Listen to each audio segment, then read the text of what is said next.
चलिए शुरू करते हैं। आइए सभी लोग हमारे साथ जुड़ जाइए। नमस्कार, आप सभी का स्वागत करता हूं रोजगार विद प्रमोद यूट्यूब चैनल पर। और जैसा कि आप लोग जानते हैं कि हम लोग यहां पर साइंस का प्रैक्टिस कर रहे हैं, जो कि हम यहां पर टॉपिक वाइज यहां पर प्रैक्टिस कर रहे हैं, जो कि प्रीवियस ईयर के क्वेश्चन है, PYQ क्वेश्चन है। ठीक है, रेलवे ने जितने भी एग्ज़ाम लिए हैं, जितने भी क्वेश्चन पूछे हैं, उन सभी का हम लोग चैप्टर वाइज प्रैक्टिस कर रहे हैं। और ये किस किस परीक्षा के लिए कामगार साबित होगा दोस्तों, तो जान लीजिए। RPF चाहे कांस्टेबल का एग्ज़ाम देना हो, चाहे आपको SI का देना हो, या फिर NTPC का देना हो, ALP का देना हो, या फिर टेक्नीशियन का एग्ज़ाम देना हो, या फिर आप RRB ग्रुप D का भी एग्ज़ाम देना चाहते हैं, तो उन सभी के लिए बहुत महत्वपूर्ण है। ठीक है, तो आज का जो हमारा ये क्लास है, ये दूसरा क्लास है। इसके पहले हम लोग एक क्लास ले चुके हैं, आप लोग देख लीजिएगा, डिस्क्रिप्शन में उसका लिंक दे देंगे। ठीक है दोस्तों, हम लास्ट तक आप लोग बने रहिएगा, क्योंकि हम लोग टॉपिक वाइज यहाँ पर प्रैक्टिस कर रहे हैं। तो लास्ट में मैं आपको बताऊंगा कि जो अगला वीडियो आएगा वह किस टॉपिक पर होगा। ठीक है, तो लास्ट तक बने रहिएगा। लास्ट में बताऊंगा किस चैप्टर का जो क्वेश्चन हम सेलेक्ट करेंगे वो लेंगे, तो आप लोग उस चैप्टर को पढ़ के आएंगे, अच्छे तरीके से समझ में आएगा। हमने इसके पहले कहा था कि सर हम लोग कोशिका पर बात करेंगे, कोशिका का यहाँ पर प्रैक्टिस करेंगे। तो कोशिका में दोस्तों जंतु कोशिका होती है और पादप कोशिका होती है, तो इन दोनों का हम लोग यहाँ पर प्रैक्टिस करने वाले हैं। तो एक बार हमारे साथ सभी लोग जुड़ जाइए, जल्दी से वीडियो को लाइक कर दीजिए दोस्तों। चलिए स्टार्ट करें, हम लोग स्टार्ट करते हैं। आइए पहले क्वेश्चन से शुरुआत करते हैं। पहला क्वेश्चन यहाँ पर आपके सामने है। पहला क्वेश्चन आपके सामने स्क्रीन बोर्ड पर दिया गया है। देखिए क्या कहा गया इसमें कहा गया है कि निम्नलिखित में से अर्धसूत्रण के लिए कौन सा कथन सत्य नहीं है। अर्धसूत्रण के लिए कौन सा कथन सत्य नहीं है। ठीक है, RRB ALP एंड टेक्नीशियन में क्वेश्चन पूछा गया है। बताइए कौन सा यहाँ पर सत्य नहीं है। पहला दिया गया है, अर्धसूत्रण के 2 चरण होते हैं। बात सही है, ये तो बिल्कुल सही बात है। हमें बताना कौन सा सत्य नहीं है। ये तो सही है, अर्धसूत्रण के 2 चरण होते हैं, ये बात तो बिल्कुल सही है। अर्धसूत्रण के परिणाम स्वरूप परिणामी कोषों में गुणसूत्रों की संख्या 2 गुनी हो जाती है, ये भी बात सही है। अगला तीसरा दिया ऑप्शन, अर्धसूत्रण के दौरान जनक कोषों के जीन परिणामी कोषों में मिश्रित हो जाते हैं, ये भी बात सही है। चौथा विकल्प दिया गया है, जनन ग्रंथि गोनाइड में अर्धसूत्रण युग्मक के उत्पादन के लिए होता है। क्या बोला गया है, जनन ग्रंथि में अर्धसूत्रण युग्मक के उत्पादन के लिए होता है। ये बात क्या है, गलत है। ये बात क्या है, गलत है, और यही इसका सही उत्तर हो जाएगा। क्लियर है, यही इसका उत्तर सही हो जाएगा। कोई दिक्कत कोई समस्या नहीं है, समझ गए आप लोग। चलिए, अगर आप चाहते हैं दोस्तों जीव विज्ञान को आप चैप्टर वाइज डिटेल पढ़ना चाहते हैं, तो आप लोग कमेंट करिएगा। ठीक है, आपके कमेंट के अनुसार मैं इसको पूरे चैप्टर को डिटेल पढ़ा दूंगा, जिससे कि अगर आपके पेपर में क्वेश्चन बनते हैं तो फंसेंगे नहीं। ठीक है, चलिए इसका उत्तर क्या है, ऑप्शन नंबर डी। आगे बढ़े जाते हैं, आगे बढ़ लें दोस्तों, एक बार बताएंगे, आगे बढ़ लिया जाए। चलिए अगला प्रश्न लेते हैं, प्रश्न नंबर 33। ठीक है, हम लोग 31 क्वेश्चन तक कल के वीडियो में किए थे, आज हमारा 32 से स्टार्ट हो रहा है। तो अगला क्वेश्चन क्या है, 33 नंबर। इसमें बोला गया है, किस कोशिकांग को कोशिका का मास्टर कहा जाता है। कोशिका का मास्टर किसे कहते हैं, कोशिका का मास्टर किसे कहा जाता है, बताइए। कोशिका का मास्टर किसे कहा जाता है, कोशिका का मास्टर किसे कहा जाता है दोस्तों, बताइए। कोशिका का मास्टर दोस्तों इन नाभिक को कहा जाता है, न्यूक्लियन को कहा जाता है। ठीक है, न्यूक्लियन को कोशिका का मास्टर कहते हैं, क्योंकि यही सबसे हेड होता है। देखिए इस प्रकार से होता है, ठीक है। इस प्रकार से एक कोशिकांग, इसमें एक कोशिका है। अब इसमें तमाम, यहाँ पर बीच में क्या है, नाभिक होता है, न्यूक्लियन होता है, और इसमें तमाम कोशिकांग होते हैं। इन सभी को कंट्रोल, नियंत्रण करने का काम कौन करता है, ये नाभिक करता है, न्यूक्लियन करता है। ठीक है, इसलिए इसको कहते हैं कोशिका का मास्टर। भाई क्या होता है भाई, जिसको एक व्यक्ति कंट्रोल कर रहा है, यानी एक व्यक्ति जिन सभी को कंट्रोल करता है, इसका मतलब क्या है, वही मास्टर हो गया। जैसे देखिए स्टेशन मास्टर होता है। अब स्टेशन को कंट्रोल करने वाला कौन होता है, स्टेशन मास्टर। एक व्यक्ति होता है स्टेशन मास्टर, तो उसको क्या बोलते हैं, स्टेशन मास्टर। जो स्टेशन को कंट्रोल कर रहा है, स्टेशन का देख रेख, स्टेशन का कंट्रोलिंग कर रहा है, उसको क्या कहते हैं, स्टेशन मास्टर कहते हैं। अभी सभी कोशिकाओं को देख रेख कर रहा है, सबको आदेश दे रहा है, ऑर्डर दे रहा है, तो उसको कंट्रोल करता है न्यूक्लियन यानी नाभिक। इसलिए नाभिक को क्या कहते हैं, कोशिका का मास्टर कहते हैं। ठीक है, जितने भी कोशिकांग हैं सभी का मास्टर क्या होता है, नाभिक होता है। इस बात को याद रखिएगा। अगला प्रश्न है, किसी कोशिका में मौजूद सबसे बड़ा कोशिकांग कौन सा है। दोस्तों, जो कोशिका होती है उन सभी कोशिकाओं में मौजूद जो सबसे बड़ा कोशिकांग होता है वो क्या होता है, सबसे बड़ा कोशिकांग क्या होता है। जैसे फिर से हम बताना चाहेंगे आप लोगों को, देखिएगा, समझने का प्रयास करेंगे दोस्त आप लोग। जैसे देखिए यहाँ पर, ठीक, यहाँ पर हम बना रहे हैं, यहाँ पर ये बीच में क्या है, नाभिक है, न्यूक्लियन है। ये बीच में क्या है, न्यूक्लियन। ये सभी इसमें छोटे छोटे कोशिकांग होते हैं, सभी छोटे छोटे कोशिकांग, जैसे mitochondria, Golgi body, ribosome, lysosome, ठीक है, प्लास्टिड, ये सभी चीज इसमें होते हैं। अब इन सभी कोशिका, न्यूक्लियन भी क्या है, कोशिकांग, यानी नाभिक भी क्या है, एक कोशिकांग है। भाई ये सबसे बड़ा होता है, ये सबसे बड़ा होता है नाभिक। सभी कोशिकांगों में सबसे बड़ा क्या होता है, तो नाभिक होता है, न्यूक्लियन होता है। क्लियर है, याद रखेंगे आप लोग इसे, बताइए, याद रखेंगे आप लोग इसे। यानी ऑप्शन नंबर बी इसका सही उत्तर है नाभिक। ठीक है, सभी कोशिकांगों में सबसे बड़ा क्या होता है दोस्तों, याद रखिएगा, नाभिक सबसे बड़ा होता है। ठीक है, आगे बढ़ते हैं। अब देखिए अंतःप्रद्रवी जलिका, ये सब इसी में होते हैं। गोल्गी का ये भी होता है इसमें, माइटोकॉन्ड्रिया सभी इसमें होते हैं। ठीक है, कोई दिक्कत की बात नहीं है। चलिए अगला क्वेश्चन, अगला प्रश्न यहाँ पर दोस्तों आपके सामने ले रहे हैं। प्रश्न नंबर यहाँ पर 35 नंबर है दोस्तों। देखिए क्या कहा गया इसमें, निम्नलिखित में से किस कोशिकांग को कोशिका का प्रोटीन कारखाना कहा जाता है।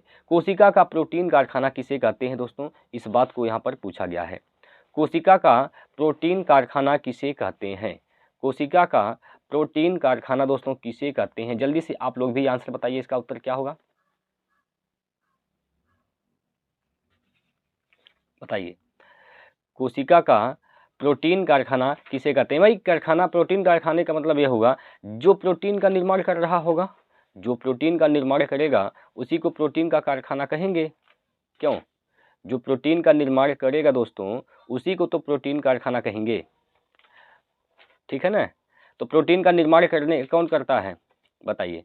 प्रोटीन का निर्माण करने का काम कौन सा करता है, इसमें सभी कोशिकांगों में प्रोटीन निर्माण कौन करता है दोस्तों, बताइए। प्रोटीन का निर्माण कौन करता है यहाँ पर, बताइए दोस्तों।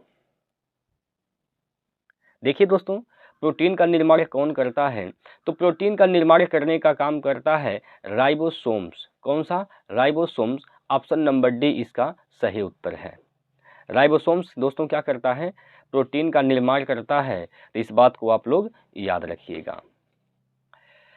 ठीक है, इसका उत्तर क्या हो जाएगा, राइबोसोम्स। ये हरित लवक क्या होता है दोस्तों, ये जंतु कोशिका में नहीं पाया जाता है, ये पादप कोशिका में पाया जाता है। जंतु लवक जो होते हैं इसको प्लास्टिड बोला जाता है, सॉरी इसको हरित लवक को प्लास्टिड बोला जाता है। अभी ये पादप में पाया जाता है। ठीक है, पादप में पाया जाता है। अभी इसके 3 कैटेगरी होते हैं। कौन कौन होता है भाई, एक हरित लवक होता है, जैसा कि यहाँ पर हरित लवक है। हरित लवक क्या करता है, ये दोस्तों भोजन का निर्माण करने का काम करता है। हरित लवक क्या करता है, तो भोजन का निर्माण करने का काम करता है। इसी प्रकार लाइसोसोम्स है। लाइसोसोम्स दोस्तों क्या होता है, इसको आत्महत्या की थैली बोलते हैं। लाइसोसोम्स को क्या बोलते हैं दोस्तों, आत्महत्या की थैली बोला जाता है। ठीक है, माइटोकॉन्ड्रिया ये ऊर्जा का निर्माण करता है। माइटोकॉन्ड्रिया क्या करता है दोस्तों, ऊर्जा का निर्माण करता है। ऊर्जा का निर्माण करने का काम कौन करता है, तो माइटोकॉन्ड्रिया करता है। ठीक है, अब कैसे करता है इस बात को भी बता देते हैं आप लोग, बाकी हम डिटेल जब पढ़ाएंगे तो आपको हर चीज़ बहुत बढ़िया से समझ में आएगा। देखिए क्या करता है, यह ऑक्सीजन को लेता है, O2 को लेता है, ऑक्सीजन लिया, ऑक्सीजन लेकर दोस्तों इसमें क्रेब्स चक्र चलता है। कौन सा चक्र दोस्तों? क्रेब्स चक्र। क्रेब्स चक्र इसमें चलता है। अब देखिए क्वेश्चन यहाँ से ये पूछा जा सकता है कि क्रेब्स चक्र कहाँ चलता है, तो आप क्या बताएंगे? माइटोकॉन्ड्रिया में चलता है। क्रेब्स चक्र चलता है, क्रेब्स चक्र चलने के दौरान 38 एटीपी का निर्माण होता है। 38 एटीपी, एडिनोसिन ट्राइफॉस्फेट, एटीपी, ठीक है। 38 एटीपी का निर्माण होता है और 38 एटीपी से दोस्तों एक ग्लूकोज बन जाता है। क्या बन जाता है? तो एक ग्लूकोज बनता है और जो ही एक ग्लूकोज बनता है ऊर्जा का निर्माण, मतलब ऊर्जा मिलने लगती है, ठीक है। इसलिए ऊर्जा का निर्माण कौन करता है? माइटोकॉन्ड्रिया। इसीलिए दोस्तों ऊर्जा का निर्माण माइटोकॉन्ड्रिया में होता है, इसीलिए ऊर्जा गृह किसे कहते हैं? तो माइटोकॉन्ड्रिया को कहते हैं। फिलहाल यहाँ पर पूछा गया है कोशिका का प्रोटीन कारखाना किसे कहते हैं? तो प्रोटीन बनता कहाँ पर है? राइबोसोम्स में, इसलिए प्रोटीन का कारखाना भी राइबोसोम्स को कहा जाता है। इसे आप लोग याद रखिएगा। अगला प्रश्न है दोस्तों, अगला प्रश्न है प्रश्न नंबर 36 यहाँ पर है, निम्नलिखित में से कौन सा कोशिकांग केवल पशु कोशिका में पाया जाता है? यानी जंतु कोशिका में कौन सा है जो केवल जंतु कोशिका में पाई जाती है? केवल और केवल दोस्तों जंतु कोशिका में पाई जाती है। बताइए कौन सा ऐसा कोशिकांग है जो केवल सिर्फ और सिर्फ जंतु कोशिका में पाई जाती है? आप सभी लोग बताएंगे जंतु कोशिका में कौन है जो सिर्फ और सिर्फ जंतु कोशिका में पाई जाती है? बताइए सभी प्यारे साथी जल्दी से इसका जवाब देंगे। देखिए दोस्तों गोल्जी बॉडी ये जंतु और पादप दोनों में पाया जाता है। सेंट्रोसोम जंतु और पादप दोनों में पाया जाता है, ठीक है। और क्या दोस्तों? राइबोसोम्स ये भी जंतु और पादप दोनों में पाया जाता है। लेकिन लाइसोसोम्स आत्महत्या की थैली बोलते हैं इसको, यह केवल और केवल जंतु कोशिका में पाई जाती है। जंतु कोशिका में पाई जाती है कौन? सिर्फ और सिर्फ लाइसोसोम्स, ठीक है। जंतु कोशिका में क्या पाई जाती है? लाइसोसोम पाई जाती है, ठीक है। तो इसको याद रखिएगा, ऑप्शन नंबर ए इसका सही उत्तर है। अगला क्वेश्चन है दोस्तों, अगला प्रश्न है जीवन की मूलभूत इकाई यानी यूनिट क्या है? जीवन की मूलभूत इकाई यानी यूनिट क्या है? देखिए दोस्तों जीवन की जो मूलभूत इकाई होती है उसको क्या कहते हैं? देखिए सबसे पहले क्या होता है? कोशिका, ठीक है। कोशिका से क्या बनता है? कोशिका से कई कोशिकाएं एक समान कोशिकाएं मिलती हैं तो ऊतक बनाती हैं। ऊतक से क्या बनते हैं? अंग बनते हैं। और अंग से अंग तंत्र यानी शरीर का निर्माण होता है। तो जीवन की मूलभूत इकाई क्या कहलाती है? कोशिका। क्या कहलाती है दोस्तों? कोशिका। ऑप्शन नंबर ए इसका सही है। ध्यान दीजिएगा थोड़ा सा इसमें मिस्टेक हो गया है, ए यहाँ पर होना चाहिए था, ठीक है। कोई दिक्कत की बात नहीं, कोशिका इसका सही उत्तर है। जीवन की मूलभूत इकाई क्या है दोस्तों? तो बताएंगे कोशिका। क्लियर है? उम्मीद करता हूं कि सभी लोगों को समझ में आया होगा। नाभिक के बारे में भी आपने पढ़ा है तो जरा आप लोग बता दीजिए नाभिक के बारे में 2-3 बातें लिखेंगे जल्दी से कमेंट बॉक्स में। नाभिक के बारे में आप क्या आपने पढ़ा है बताइए। चलिए अगला प्रश्न है, शरीर में लगी चोट की मरम्मत के लिए किस प्रकार के सेल विभाजन का प्रयोग किया जाता है? देखिए जब शरीर में कहीं चोट लग जाता है तो उसमें सेल विभाजन होती है, ठीक है। सेल विभाजन होती है, ठीक भाई। उसमें क्या होती है? तो सेल का विभाजन, कोशिका विभाजन होता है, ठीक है। जब कोशिका विभाजन होती है तो जाके वह जो घाव लगा होता है वो ठीक हो जाता है। तो पूछा है किस प्रकार के सेल विभाजन का प्रयोग किया जाता है? किस प्रकार के सेल विभाजन का प्रयोग किया जाता है दोस्तों बताइए। देखिए अगर मान लीजिए कहीं आपका हाथ है, मान लीजिए ये आपका हाथ है, ठीक है। अब हाथ में कहीं तनी सा कट पीट गया है तो वो तो ठीक होगा, घाव लगा है ठीक होगा करेगा। देखिए कहीं जब गड्ढा भी होता है ना, कहीं हाथ में या कहीं भी गड्ढा हो जाता है, देखते हैं कुछ समय बाद ठीक हो जाता है, अब पूरा गड्ढा भर जाता है। पूरा गड्ढा क्या होता है दोस्तों? पूरा गड्ढा क्या होता है? भर जाता है। वो किस प्रकार का सेल विभाजन होता है? वह समसूत्री होता है, समसूत्र होता है, समान सूत्र वाला सेल विभाजन होता है दोस्तों, ठीक है। ठीक है दोस्तों, समसूत्री विभाजन होता है, केवल समसूत्री विभाजन होता है, तब जाके आपका शरीर कहीं कटा पीटा रहता है तो बिल्कुल सही हो जाता है, ठीक हो जाता है। तो इसका उत्तर क्या होगा? Option number 1। ठीक है, चलिए अगला प्रश्न है। अगला प्रश्न है दोस्तों, यहाँ पर देखिए, सही जोड़े मिलाना है आपको। जोड़े क्या करना है दोस्त? यहाँ पर जोड़े आपको मिलाने हैं। जोड़े क्या करनी है आपको दोस्तों? यहाँ पर मिलानी है। अब देखिए, कोशिका भित्ति है और एटीपी है। इधर जानवर की कोशिका है, पौधों की कोशिका है, सूत्रकणिका है, जीन्स है। अब इसको मिलाना है। कोशिका भित्ति किस में पाई जाती है? कोशिका भित्ति की बात करते हैं दोस्तों, पादप में पाई जाती है, यानी पौधों में, पौधों की कोशिका में कोशिका भित्ति पाई जाती है। ठीक है, भित्ति का मतलब क्या होता है? दीवार, दीवार होता है। मानिए कहीं ऐसे एक पौधा है, एक पेड़ लगा हुआ है, अब अगर इसमें कोशिका भित्ति नहीं होता तो केहू जाके इसमें टकराएगा, घोंप देगा इसमें, ठीक है, कुछ घोंप देगा, एकदम में से क्या होगा? कट जाएगा, टूट फूट जाएगा। तो इसलिए इसमें देखिए, अब पेड़ पर जाइएगा, पेड़ के पास जाइएगा तो आप उसमें उंगली से खूब तेज मारिएगा, आपका उंगली टूट जाएगा। काहे? क्योंकि पेड़वा क्या होता है? हार्ड होता है। काहे हार्ड होता है? काहे से कुछ ऊपर क्या होता है? कोशिका भित्ति होती है। ठीक है, और ऐसे पुरुषों में नहीं होता, मतलब जंतु में नहीं होता है। जंतु में कहीं आप अपने हाथ में उंगली से मारिए, देखिए गड्ढा हो जाएगा। भाई कटेगा तो नहीं, लेकिन गड्ढा हो जाएगा, तो वो धंस जाएगा, मतलब दब जाएगा। दब जाएगा, नहीं दब जाएगा, कहीं आप दबा के चेक कर सकते हैं। अब हड्डी पर नहीं चेक करिएगा, मांस जहाँ होगा वहाँ पर। ठीक, क्योंकि आपके शरीर में, जंतु के शरीर में कोशिका भित्ति नहीं पाई जाती है, कोशिका झिल्ली पाई जाती है। तो कोशिका भित्ति किस पे जाएगा? बी पर। ठीक है, बी पर जाएगा। और एटीपी का बात करते हैं दोस्तों, एटीपी निर्माण कहाँ होता है? तो माइटोकॉन्ड्रिया में होता है। अब इसमें देखिए ऑप्शन मिल नहीं रहा है कहीं भी, तो इसका बोर्ड ने भी इसका सही उत्तर नहीं बता पाया है। तो हो सकता है उस समय जब पेपर में ये क्वेश्चन पूछा गया था, उस समय इसको निगलेक्ट कर दिया होगा, या तो सबको नंबर दिया रहा होगा, क्योंकि इसका आंसर कहीं मिल ही नहीं रहा है। ठीक है, तो ये विभाग का भी गलती है, ये हमारा गलती नहीं दोस्तों, ये विभाग का गलती है। आप लोग किताब में देख लीजिएगा, इसका उत्तर नहीं है। ठीक है, अगला प्रश्न देख लीजिए। अगला प्रश्न है, एक पशु के शरीर की सबसे बड़ी कोशिका इनमें से कौन होती है? सबसे बड़ी कोशिका कौन होती है दोस्तों? सबसे बड़ी कोशिका क्या होती है? सबसे बड़ी कोशिका किसकी होती है? तो न्यूरॉन की होती है, तंत्रिका तंत्र की होती है। ठीक है, ऑप्शन नंबर बी। चलिए अगला प्रश्न, निम्नलिखित में से कौन सा एक कोशिका में अधिक मात्रा में होने वाला अणु है? निम्नलिखित में से कौन सा एक कोशिका में अधिक मात्रा में होने वाला अणु है? बताइए, बताइए दोस्तों, निम्नलिखित में से कौन सा एक कोशिका में अधिक मात्रा में होने वाला अणु है? तो जल होता है। सबसे ज़्यादा क्या होता है दोस्तों? सबसे ज़्यादा दोस्त यहाँ पर क्या होता है? जल होता है। कोशिका में अगर कुछ भी ज़्यादा होता है तो वह क्या होता है? जल होता है। इस बात को आप लोग याद रखेंगे। अगला प्रश्न है, कोशिका सिद्धांत निम्नलिखित में से किस पर लागू नहीं होता है? कोशिका सिद्धांत निम्नलिखित में से किस पर लागू नहीं होता है? बताइए, कोशिका सिद्धांत निम्नलिखित में से किस पर लागू नहीं होता है? बताइए दोस्तों, सभी लोग बताएंगे इसका उत्तर। कोशिका सिद्धांत निम्नलिखित में से किस पर लागू नहीं होता है?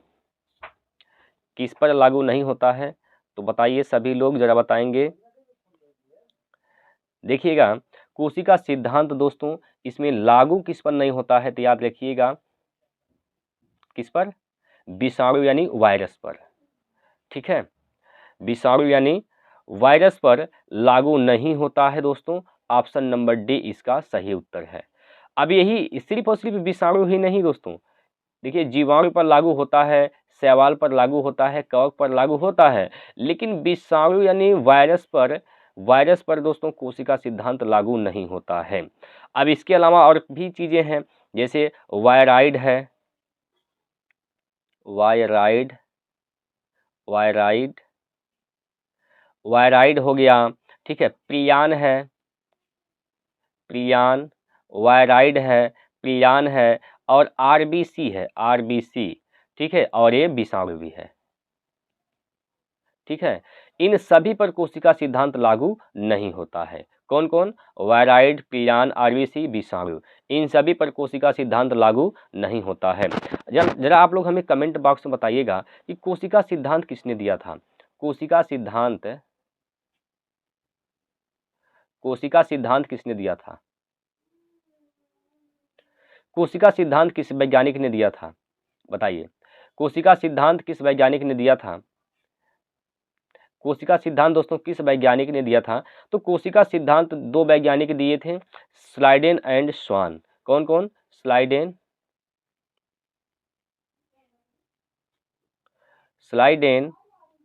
And Schwann. Schleiden and Schwann. कोशिका सिद्धांत दो वैज्ञानिकों ने दिया था, स्लाइडेन और स्वान ने दिया था। अब कोशिका सिद्धांत तो दो होते हैं, पादप कोशिका और कोशिका दो प्रकार की होती है, मतलब पादप की कोशिका होती है और जंतु की कोशिका होती है।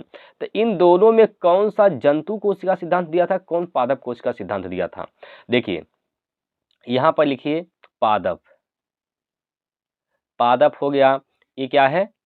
जंतु हो गया। अब पादप और जंतु में सबसे बड़ा क्या लिखा गया है? पादप लिखा गया है। तो इसमें सबसे बड़ा क्या है? स्लाइडेन स्वान में स्लाइडेन बड़ा है। इसका मतलब यह हुआ कि पादप कोश का सिद्धांत किसने दिया था? स्लाइडेन। और जंतु कोश का सिद्धांत किसने दिया था? तो स्वान दिया था। ठीक है, इससे इस तरह से आप लोग इसको याद रखिएगा। चलिए आगे बढ़ते हैं अगले क्वेश्चन की ओर। अगला प्रश्न आपके सामने यहाँ पर है, निम्न को सुमेलित करें। मिलाना है इसको दोस्तों, क्या करना है? इसको मिलाना है। ठीक है, इसको क्या करना है? मिलाना है। अब देखिए इधर लाइसोसोम है, इधर पावर हाउस है, डीएनए है, गुणसूत्र है, माइटोकॉन्ड्रिया है, आत्महत्या की थैली है। ठीक है, इस प्रकार से यहाँ पर दे रखा है। अब आप मिलाइए दोस्तों। पहले नंबर बात कर लेते हैं हम लोग लाइसोसोम की। तो लाइसोसोम को क्या कहा जाता है? लाइसोसोम को आत्महत्या की थैली कहा जाता है। ये जाएगा किस पर? सी पर, यानी पहले का सी होगा। इसमें पहले का ए है तो गलत है, ये भी गलत है। पहले का सी बी और डी में दिया गया है, इन दोनों में से कोई हो सकता है। माइटोकॉन्ड्रिया की बात करते हैं। माइटोकॉन्ड्रिया में क्या होता है? ऊर्जा का निर्माण होता है, इसलिए ऊर्जा गृह यानी पावर हाउस कहते हैं। तो 3 जाएगा किस पर? ए पर। 3 जाएगा किस पर? ए पर। ये 3 क्या है? बी है। 3 में क्या है? बी है।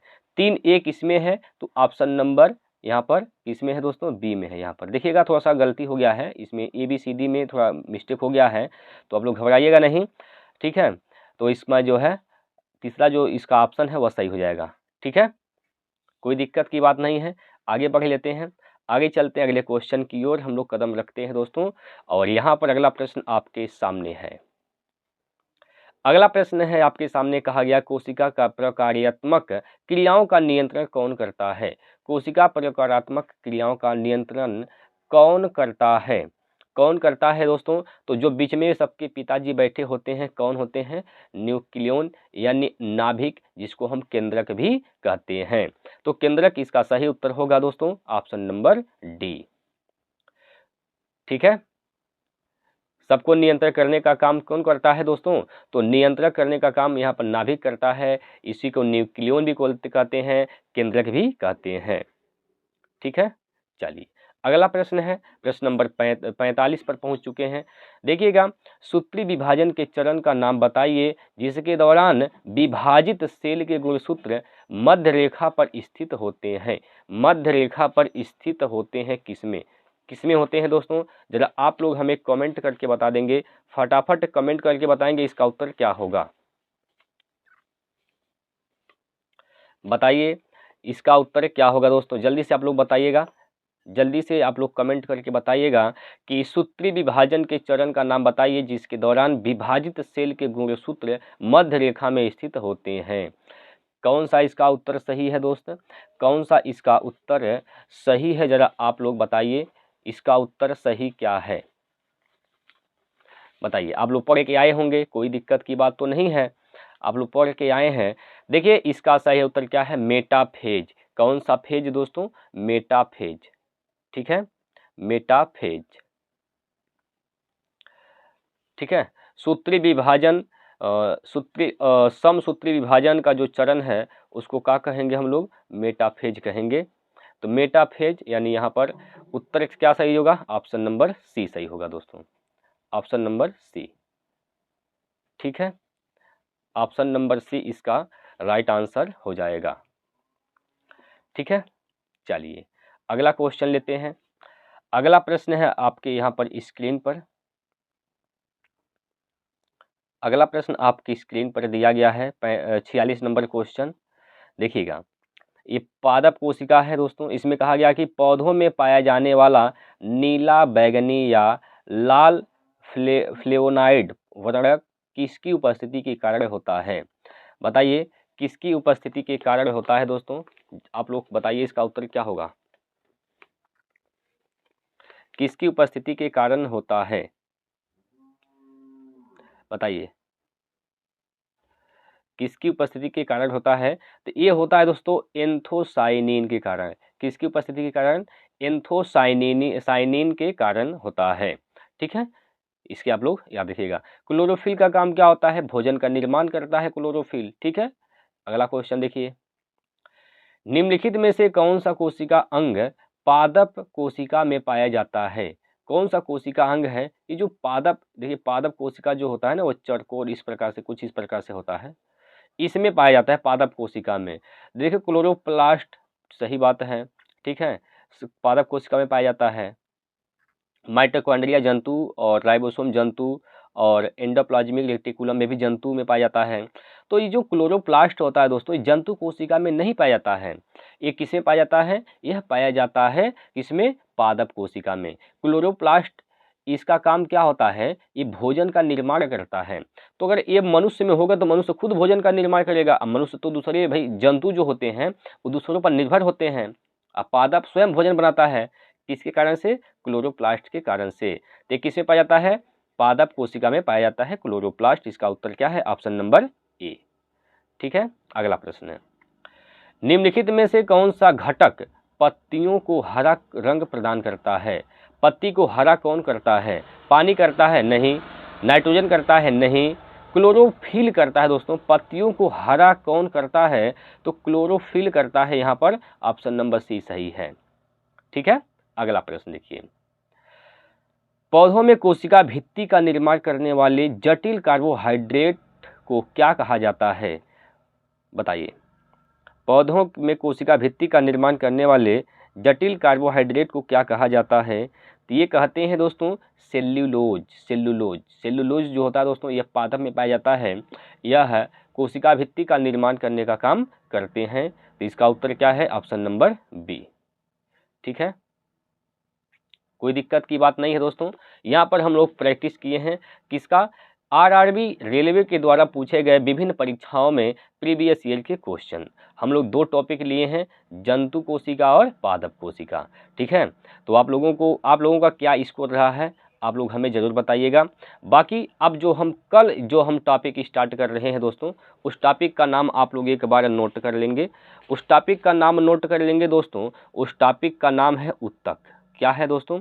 कल जो ही हम लोग यहाँ पर आएंगे, ठीक है, तो हम ऊतक चैप्टर को यहाँ पर प्रैक्टिस करने वाले हैं। ऊतक, टिश्यू। ठीक है, अब ऊतक में दोनों होंगे, जंतु और पादप, दोनों ऊतक पर हम यहाँ पर चर्चा करने वाले हैं। तो कल आप लोग हमारे साथ जरूर जुड़िएगा और इस वीडियो को देखिए, पूरा देखिए, समझ में आएगा, हर चीज़ इम्पॉर्टेंट है। कल का वीडियो भी महत्वपूर्ण है दोस्तों, आप लोग जरूर देखिएगा। ठीक है, चलिए फिर मिलते हैं कल, तब तक के लिए जय हिंद, जय भारत।